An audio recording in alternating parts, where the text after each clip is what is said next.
रामपुर एक ऐसा गांव था जहां वक्त धीरे धीरे चलता था, हर सुबह सुकून से उगती थी और हर शाम आराम से ढलती थी। यहाँ की जिंदगी बिल्कुल वैसी थी जैसी होनी चाहिए।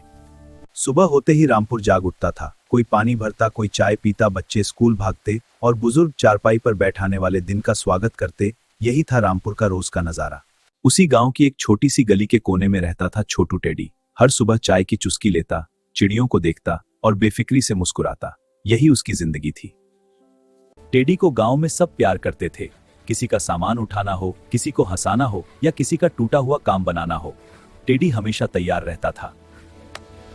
पर जब शाम होती और सब अपने अपने घर लौट जाते, टेडी उस बरगद के नीचे अकेला बैठ जाता, आसमान में उड़ते परिंदों को देखता और चुपचाप किसी को याद करता। पर उस दिन की सुबह अचानक हवा बदल गई, पत्ते ऊपर की तरफ उड़ने लगे, चिड़ियां एक साथ भाग गईं और आसमान में एक बहुत बड़ी परछाई उतरने लगी। ऊपर से कुछ उतर रहा था। पंखों की आवाज से हवा कांप उठी। उसके पंख फैलते तो सूरज की रोशनी कम हो जाती और जब लोगों ने ऊपर देखा तो उनकी सांसें वहीं रुक गईं। धम! बरगद का पेड़ कांप उठा, पत्ते चारों तरफ उड़ गए और वो विशाल कबूतर उस पर आके बैठ गया और फिर बिल्कुल चुप हो गया। एक पल के लिए पूरा गांव जम गया। फिर जैसे किसी ने घंटी बजाई और सब एक साथ भाग खड़े हुए। घरों के दरवाजे बंद हो गए, खिड़कियों के पर्दे गिर गए, गांव में सन्नाटा छा गया। कबूतर ने चारों तरफ देखा, खाली गलियां, बंद दरवाजे, सन्नाटा, पर उसे किसी से डर नहीं था। वो बस किसी को ढूंढ रहा था, किसी एक को। सरपंच जी दरवाजे की दरार से झांक रहे थे, हाथ कांप रहे थे, पसीना बह रहा था और वो धीरे धीरे फोन पर बोले, पुलिस बुलाओ, जल्दी पुलिस बुलाओ, पुलिस बुलाओ। थोड़ी देर में दूर से सायरन की आवाज आई। धूल उड़ाती हुई एक सरकारी जीप गांव में घुसी। दरोगा विक्रम सिंह और कांस्टेबल छोटे लाल पूरे जोश के साथ उतरे। कहां है वो जानवर? हम आ गए हैं।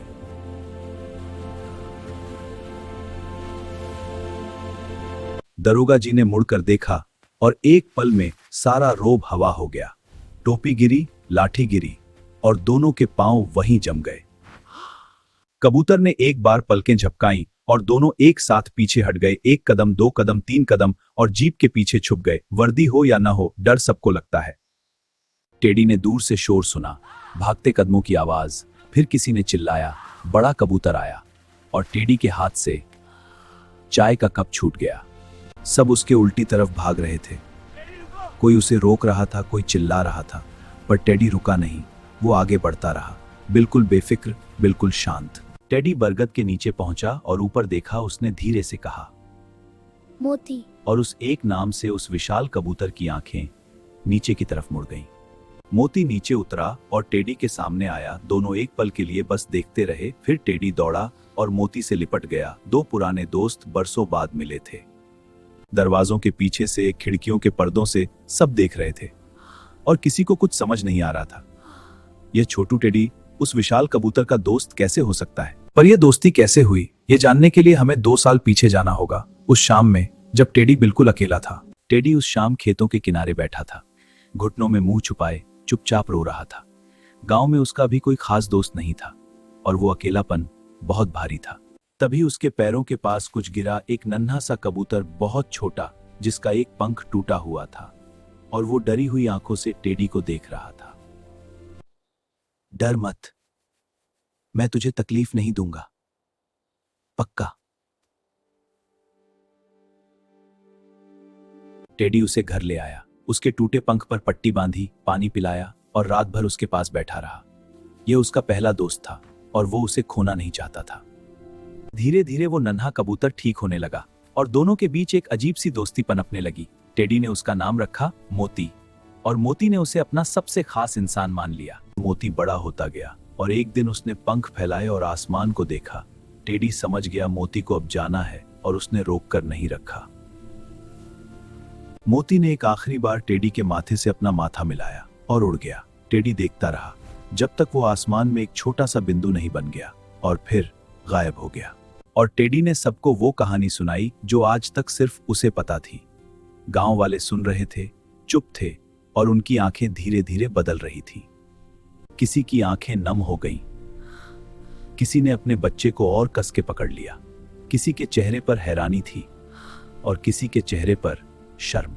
दरोगा विक्रम सिंह की कड़क वर्दी के पीछे एक इंसान था, और वो इंसान उस वक्त महसूस कर रहा था कुछ ऐसा जो उसने बहुत दिनों से नहीं महसूस किया था। टेडी ने मोती की तरफ इशारा किया और कहा, यह मेरा दोस्त है। आज ये इतनी दूर से सिर्फ मुझसे मिलने आया है, डरने की कोई बात नहीं। तभी भीड़ में से एक छोटा बच्चा मां का हाथ छुड़ाकर आगे आया। उसने मोती के चेहरे को छुआ और मोती ने आंखें बंद कर ली, जैसे उसे बहुत अच्छा लग रहा हो। और फिर एक के बाद एक सब आगे आने लगे। पहले बच्चे, फिर बड़े, फिर बुजुर्ग, और डर की दीवार ईंट दर ईंट गिरने लगी। दरोगा विक्रम सिंह ने गहरी सांस ली और मोती की तरफ हाथ बढ़ाया।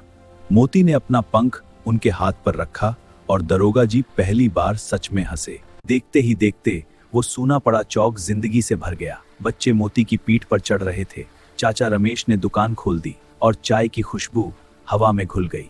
दादी अपने कांपते हाथों में दाना लेकर आई और मोती के सामने कटोरा रख दिया। मोती ने बड़े ही धीरे और नाजुक तरीके से खाया, जैसे वो जानता हो कि दादी के हाथ नाजुक हैं। धीरे धीरे खा ले। कांस्टेबल छोटेलाल, जो थोड़ी देर पहले जीप के पीछे छुपे थे, अब मोती की पीठ पर बैठकर जोर जोर से हंस रहे थे, और दरोगा जी चाय की चुस्की लेते हुए मुस्कुरा रहे थे। एक माँ अपने नवजात बच्चे को लेकर आई और उसकी नन्ही उंगलियां मोती के पंखों से लगाई। मोती ने सांस तक रोक ली, जैसे उसे पता हो कि यह पल कितना नाजुक है।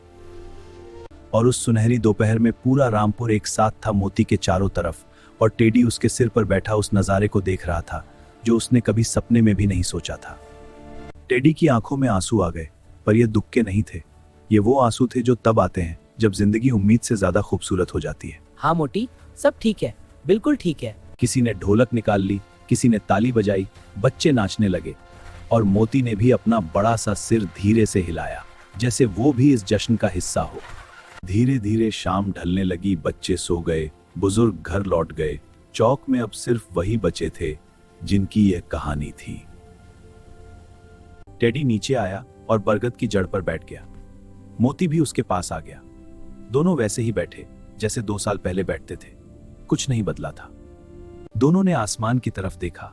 एक ही आसमान, एक ही सितारे, और वो खामोशी जो सिर्फ पुराने दोस्त समझते हैं, जिसमें कुछ कहने की जरूरत नहीं होती। टेडी ने मोती के चेहरे पर हाथ रखा।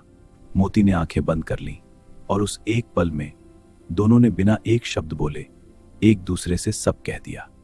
और उस रात टेडी ने मोती की गर्म नरम बाजू से टिककर आंखें बंद कर ली। चांद निकल आया था, गांव सो गया था, और दोस्त एक साथ चैन से सो रहे थे। रामपुर में उस रात सब कुछ वैसा ही था, पर कुछ बदल गया था।